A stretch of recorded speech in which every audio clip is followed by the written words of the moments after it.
And you probably recognize that these two topics are pretty high on the list when people talk about challenges in e-assessment. So how can we prevent cheating, candidates cheating, and how can we prevent our exams from being harvested or kind of stolen by candidates and put online, for example. It's also called harvesting of your exams. That these two are important topics can be seen by the numbers. Cheating is a real issue. It happens a lot. Obviously, high-stakes exams also puts a lot of pressure on the candidates to achieve, and unfortunately, some of them turn to cheating as a way to get better grades. Also, content harvesting is a big problem. We have spoken to a number of organizations that deliver high-stakes exams, and they say that our cost per exam can go up to close to €500,000 just to replace one exam. So if one exam gets stolen, they need to recreate that one, and that has enormous cost associated with it. So the traditional way of preventing cheating and content theft, and this is something that we have been kind of conditioned for the last 30 years, that the only way to prevent cheating and content theft is through test center delivery. Like having test centers locked down as Fort Knox, and that would inadvertently lead to cheating prevention and preventing content theft. But actually what I'm about to tell you is, or what I want to talk about, is that there is a smarter way to prevent cheating and content theft that moves into the area of smart exam designs instead of locking down the exam experience. And that would obviously be at a fraction of the cost that you would have of test center delivery. Although there are a couple of advantages with test centers, like having computers that run on the same operating systems and all of that, I think the disadvantages are also quite big, namely in cost, inconvenience for candidates, need to take time off from work. Often they have to drive for a long distance to get to these test centers, etc. And what if I told you that there was an alternative to test centers that would deliver the same quality, the same fairness to candidates, and at the same time preventing candidates from cheating and preventing content from being harvested by having candidates sitting the exam at home?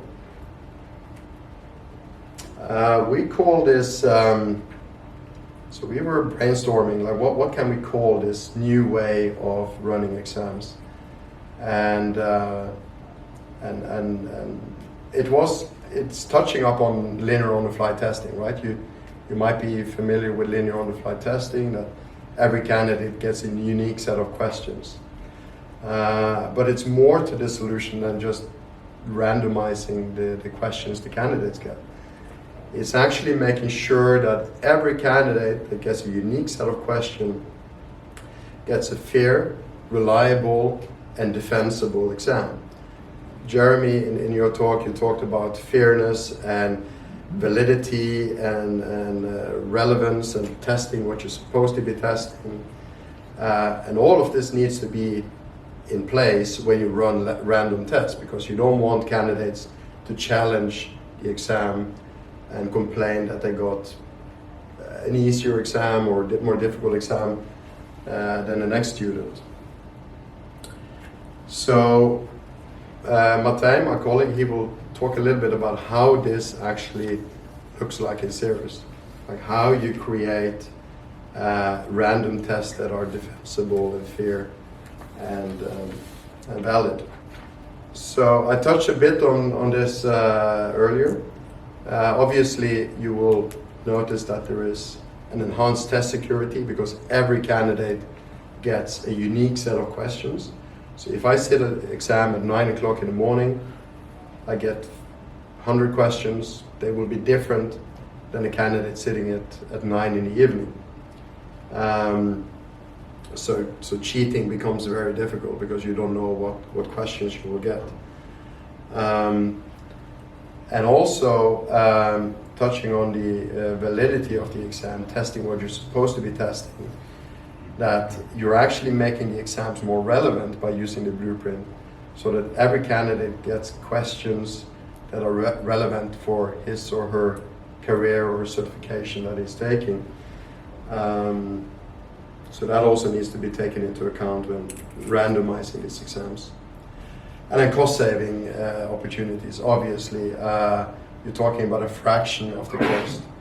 An average test center delivery experience is about €70 per candidate per sitting. And bypassing test centers, you can shave off at least a zero on that amount. So how does this work in Cirrus? So we wanted to just guide you through the steps of how to create such a balanced LOFT form for a candidate, and that you can create the exam one time and you can reuse it endlessly. And one thing that I forgot to mention is also that you can add another level of randomization here by using what we call parameterization. So should the candidates get the same question, you can use what we call variables, so that the question will look different for each candidate. And we don't have time to show you this now, but we invite you to come by our booth and we can show you how these parameterization work in practice, which obviously makes reusability of questions endless. Okay. Yeah, time to give your voice a little bit of rest. Yeah.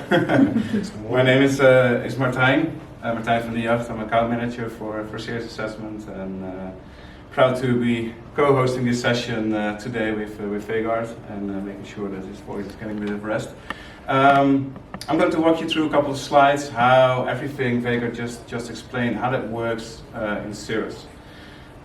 Because of course, creating a blueprint means that you have to tell the system how it should select questions and how it should shape an exam according to the rules, the playbook that you're setting up. And there are a couple ways of doing that. And the first way is using metadata. So I think it's really the foundation of this whole system. It's tagging your questions in your library, in your item collection. So meaning you're adding labels, taxonomies, learning objectives, all kinds of tags to your questions, so the system knows what the question is about. And there are a number of ways in the system, as Vegard said, we're happy to go into a bit more details on the booth. Second is the psychometric data.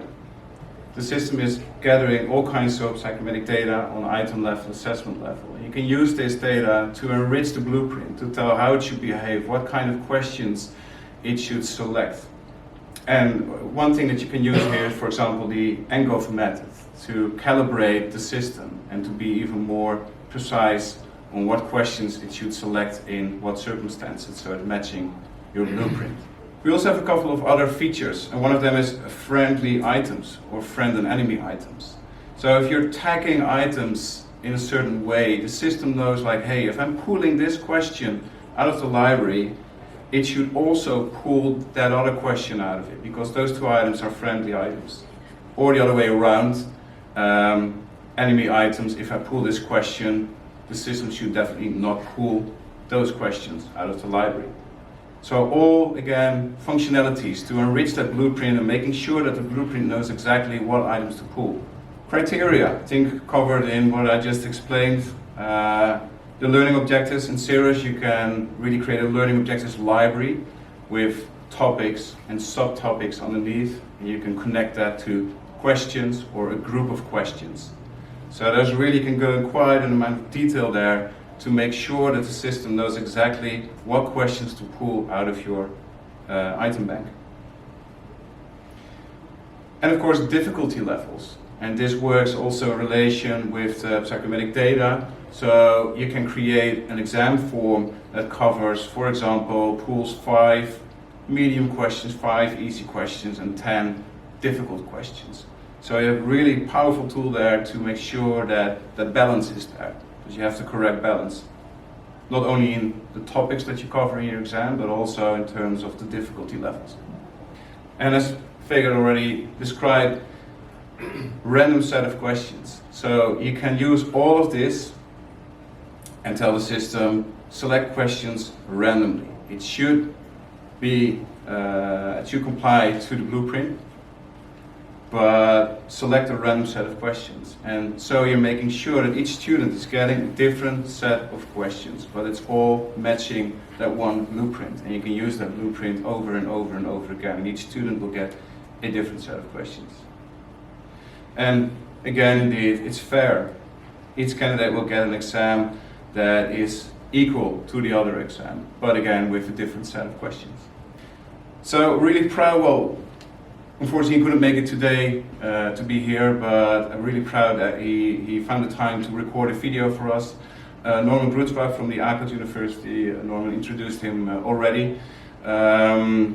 They are using this blueprint technology to the maximum. They're squeezing every little bit of benefit that you can get out of it, out of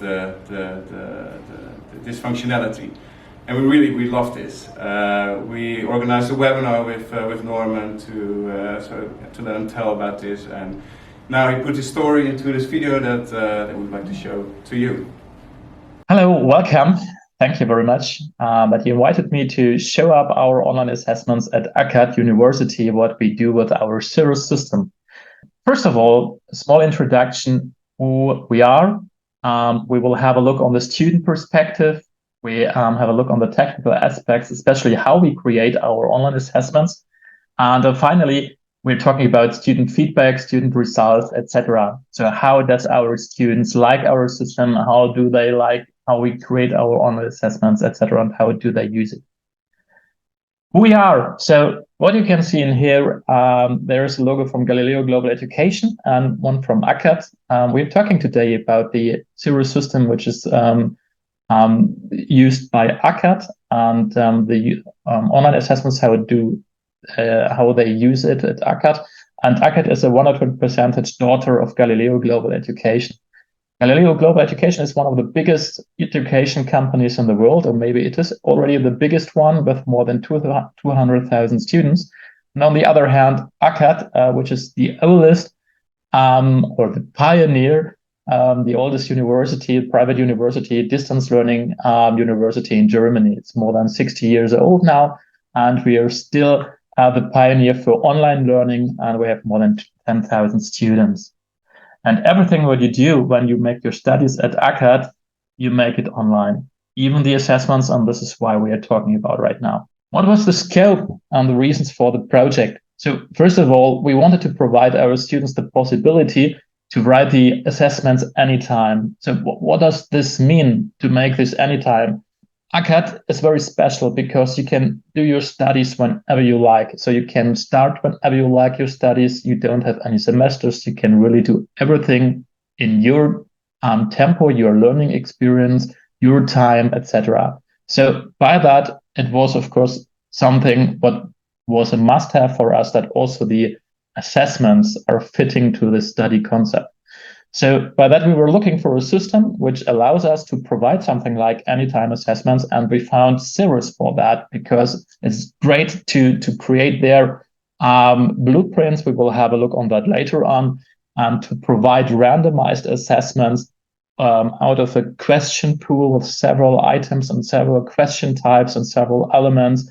And so that's the fair chance for every student that the quality and the difficulty level of the assessments are always the same. And this could be really grateful handled by the Cirrus system.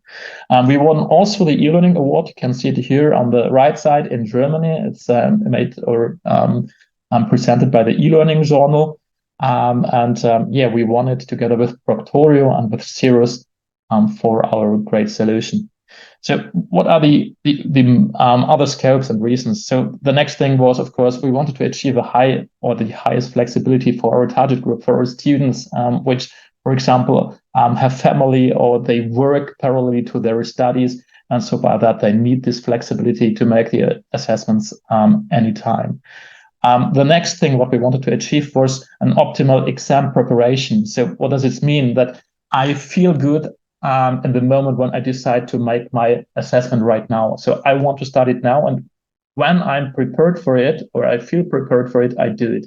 And so this was also one of our main goals.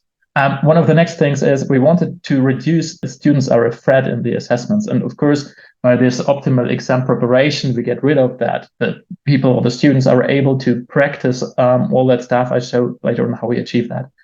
And the next thing is when you provide something like that, randomized anytime assessments, you also have the problem that you have to provide all the processes around an assessment, also very flexible. So this means we needed a very high degree of automation. So for example, for marking the assessments, for providing the assessments to the students, that you're able to schedule automatically because the students want to write it now, maybe at 3 o'clock in the night on the 25th of December, so on Christmas. So if you decide it, you can do so. You don't have anything to do from side of AKAD regarding that. And how do we guarantee that? This optimal exam preparation, we have there several things. For example, we have formative assessments, so something like exercises, where we have learning recommendations included. I show that here in a second. We have individual feedback to the students. We have assessment simulation, where you directly see how the assessments would be when you make it. You have the same conditions like in the assessments, so the same taxonomy levels, the same topics inside there. You see how the assessments will be. And then later on, when you see what degree you got, so what is the grade you got, then in that moment you get all these possibilities like learning recommendations and individual feedback again. So, and by that, we have really a very, very strong optimal exam preparation. And yeah, this is also done, of course, by the software, what we are using, and this is Cirrus. And I wanted to say that right now. I can say that also later on, but I think it's very important.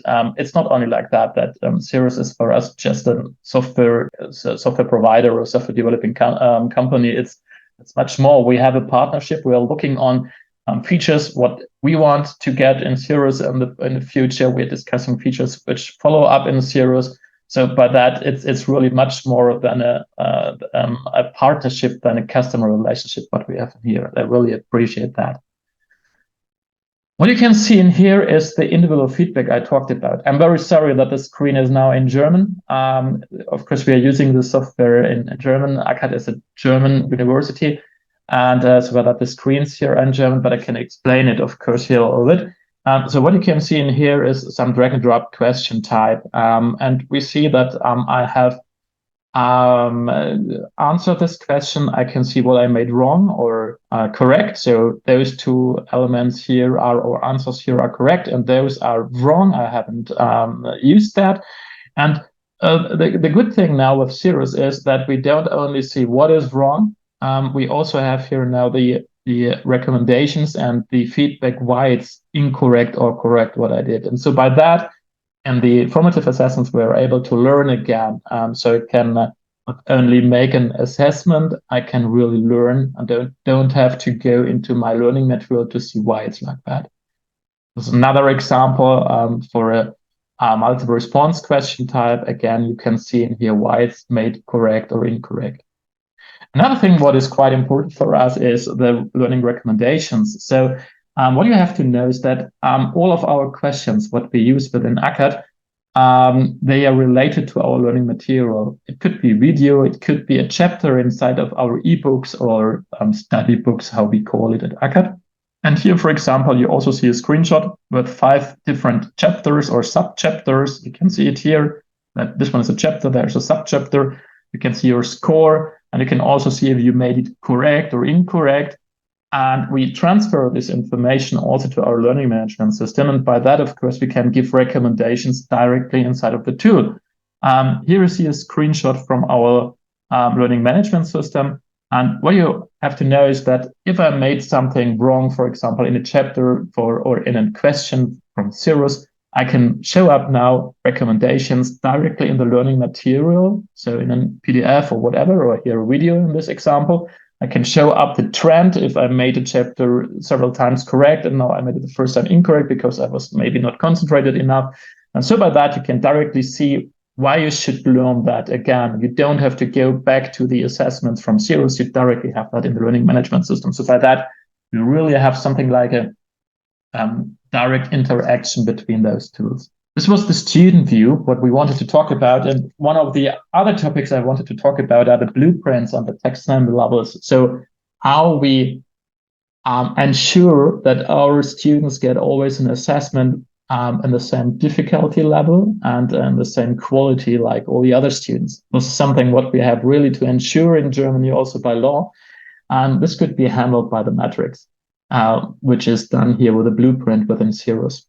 The metrics shows up the following. We have here the chapters on the left side, so in the vertical view, and you have the taxonomy levels, again in German. I'm very sorry, of course, it's titled in German.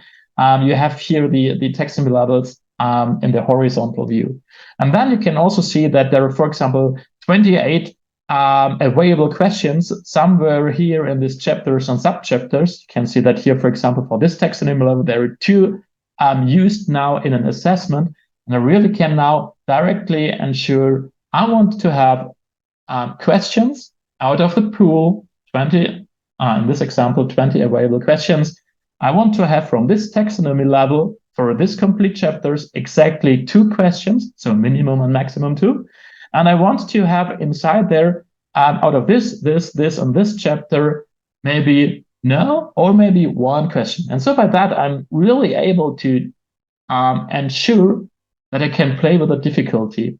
Later on, also, when we are talking about quality assurance of our assessments, we have a look on how was the grading of the assessments, how long did the students need it for the assessment, so which time did they use, are there questions which are used too often, or are there maybe mistakes in the error in the question itself because all the students are making the same mistakes. And so by that, we have a quality assurance after 3 months, and we can directly balance out the quality of the assessments by this blueprint. For example, if you see that the students are done in, I don't know, 30 minutes within a 60 minutes online assessment, I can just put there more questions inside there, or maybe I put some questions from higher taxonomy levels inside there. So it's really perfectly done within Cirrus, also because of the reporting functionalities which are included inside there. On the right side, you can also see a screen from our authoring guide for our authors. What is also again in German, but what it shows up is we are always confronted by our authors or by people who don't know so much about online assessments, how we ensure to have not only questions in the basic taxonomy level, so knowing something, etc. And by that, we wrote down an authoring guide for all the taxonomy levels which are available, and we ensured that we use question types which could be marked automatically. And we wrote there several examples for several study directions, business, technology, languages, etc. And so by that, the authors have a very cool guide to provide us questions which are really on a very, very high assessment level. Last thing I want to share up is the student feedback. I think one of the greatest successes what we had in our project is that 93% of our assessments are written online. We have to provide by law all our students the possibility to write the assessments also in classrooms, so in present. And we make it on paper right now. We will change that soon. But we have to make that by law because of data protection, etc. But you can see with the 93% that our students really enjoy the experience what they have. We can see here, for example, also some small pie chart where you can see that it says in German that up to 20% of our students say, no, I don't want to write online assessments, and it's just 1,58%. 73% say they want to write all their assessments online, and additional 20% say that most of the assessments should be written online. Why is it like that? There are some students which are, for example, aware of mathematical questions, and they don't know how this could be done online. But there are also great solutions, what we found also together with Cirrus and the questions inside there. And there are several possibilities to learn how to handle that. It's very easily possible. And by that, we are able to convince the students that we don't have this 73%, we have here the 93% because of that. And if we ask our students, what is the thing what we could make better, they say, please provide more of these anytime assessments. The rest of it, here's just some more small survey results. So we provide a survey to our students with very, very much questions, because we really want to know a lot of stuff. But I think here's the most important ones. It's an average values between 1 and 10. And you can see when we are asking our students, how do you like the online assessments? Of course, if you make this survey after you wrote an assessment and maybe you haven't prepared so good, you maybe are not so happy right now. But as you can see, 8,1 from 10 is a great value. And the ways that anytime assessments with the blueprints within Cirrus will increase the flexibility of the study planning is 9,9 from 10, and 8,5 is the value where they say to us, okay, I really see that I'm much faster in my studies if I can make it anytime. That's it. I hope you enjoyed the presentation, and thank you very much. Have a nice day and enjoy the rest of the presentation with Cirrus. Implementing LOFT, obviously you would need a larger item banks if you were just creating fixed forms, and you have a form is basically consisting of the same questions as you have in the item bank. Due to the randomness of the nature of LOFT and the use of random questions, obviously you need a larger item banks. The larger the item bank, the less chance that a candidate will get the same questions. But again, that can be mitigated by using parameterized questions, like I mentioned earlier. You need to be sure you know what you're doing when it comes to tagging and metadata and calibrating your items with psychometrics. So you basically need to have a high quality assurance on your item bank, because the system is only as smart as the values that you put to the items. I mean, if the psychometric values are not correct, then you cannot guarantee the fairness and validity of the exams. And when it comes to creating the blueprint, obviously the great thing, what I like about the blueprint is that in high stakes assessments, you're talking about validity. Am I testing what I'm supposed to be testing? And reliability. Do I get repeated results of my exams? And the blueprint gives a very good overview of what kind of topics, what kind of areas am I testing, and do I have the right weighing between the areas, so that you can very quickly find out that you're actually putting the right emphasis on the right on the topics you want to test. And after that, it's basically you leave the system to do whatever. You have created the assessment, and the algorithms behind the system will do the rest. That will make sure that every candidate will get a unique, fair, defensible exam that is unique to every individual candidate. I think we have a little bit of time for questions. So Jeremy didn't even raise his 10 minutes sign. I'm just doing it Yes, now. yeah, wow. 10 minutes. So yeah, no, Jeremy knows me, so I know I can talk for hours. But Is this true? but yeah, no, I would highly appreciate some questions. And Yeah, there's a question.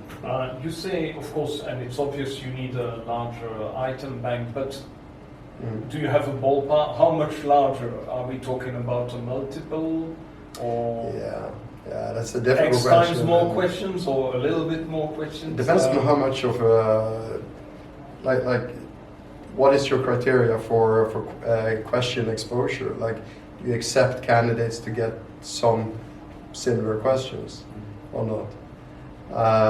And that's just basic mathematics. If you have 100 questions in your item bank and each random form consists of 80, there will be a number of overlaps.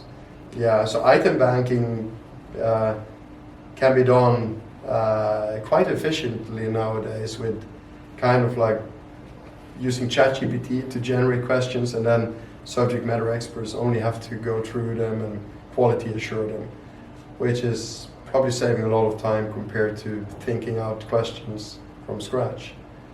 So, but I would really also look into this parameterization. That's a game changer. That's being able to give completely different questions, or a question will look completely different for each candidate, although it's just one question. So it's really. Can you explain that just a little bit more? Are you able to give an example for perhaps those that can't? Yeah, so I think a good example is mathematical question type. Mathematical question type takes a bit of time to create, right? But these numbers in a mathematical question type, they can be randomized. They can be completely random. And the nice thing about this is that it's an auto-scored question type. So for me, I get a question and I get some values in the question, and my answer could be x equals 2. Another candidate, Martin, gets the same question, but he will have different values, and for him, x equals 4. But it's the same question, it just uses different variables. Testing on the same mathematical principles, but with different values. That's, and you can apply that, of course, to many more subjects in testing. On that topic of mathematics, it's actually really out of this world cool question type, because it supports what we call work through errors.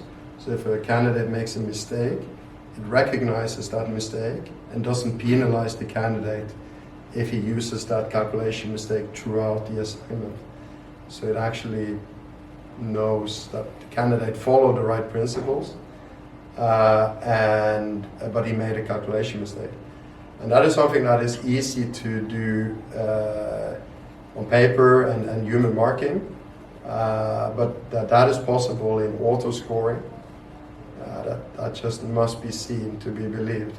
It's really cool.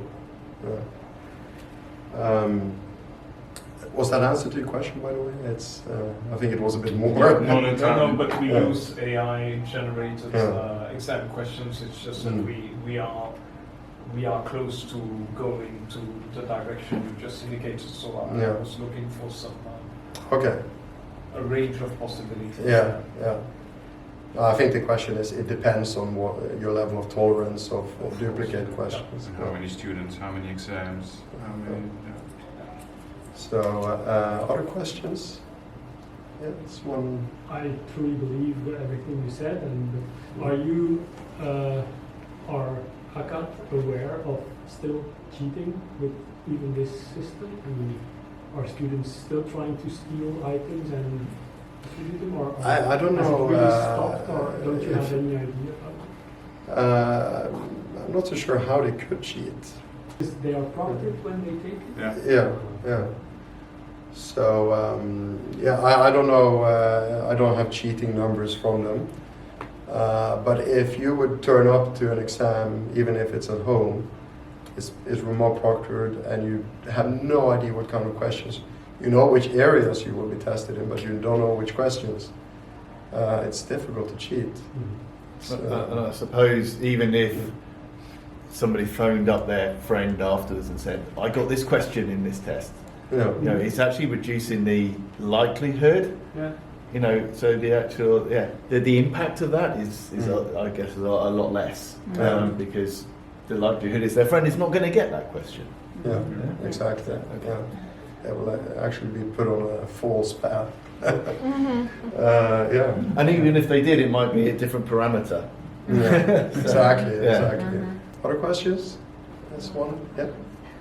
I just want to check, so I assume you would have to sort of seed questions or have unscored questions on new topics beforehand to obtain the stats that you need for automated test construction. Yeah. How can you do that when you have like new learning areas? So we'll have like a brand new syllabus, for example. So we can't drop the questions into our current live exams because the students haven't learned anything on that topic area. But then we need to obtain the stats before we republish our new exams. Does that make sense? First of all, I love the question. Thank you. 5 minutes. It is an issue, and there are two ways to solving it. First of all, you can use an ANGOF method, where basically a panel of subject matter experts sits down and discuss what they perceive as the difficulty level of each question. And then they manually put in the difficulty level or the ANGOF value. Another method is, of course, to use items as seed items. You test them out just for the system to gather psychometric data. And then when you use them in high stakes, you have kind of pre-calibrated them. So I would say those are the two ways to kind of work with that challenge. Sorry, one other question. I couldn't see very well, but the blueprint, does it allow you, so does it construct an exam based on an overall difficulty level, or is it like different sections where you're saying pick 2 questions from chapter 1, and obviously in chapter 1 you've got easy, medium, difficult questions, for example? Yeah, that's how you set up the blueprint. That's up to the creator of the blueprint. At how granular level do they want to set these difficulties? So you could set the system and say, I want 1 question from either chapter 1, 2, and 3, and I want X number of multiple choice questions. Exactly. It's very flexible, and AKAD is really putting the system to the limit, and so they have some really complex blueprints. So. And this is like it's more like a technical challenge, but obviously these exams needs to be generated on the fly. So there is some serious algorithms working to get them generated for tens of thousands of students at the same time. We have 2 minutes left. And I would like one additional line to emphasize on the word flexibility. Indeed, that's what you got also from the video with Norman. There's a lot of flexibility in this system. You can really, of course, there are guidelines that we set out how to work with technology, but there's so much flexibility there to tweak it and to make it work for your organization and to play around with it. And I love that about it. Wanted to add that. Thanks. No, I want to thank you very much for attending this presentation. Once again, apologize that Norman couldn't come. He's an energetic guy, inspirational guy, and we worked on a lot of innovative, cool stuff together with him. So I love that kind of customers that really wants to stretch the boundaries of what is perceived possible. Go where no man has gone before is one of my favorite mottos. So thank you. Thank you.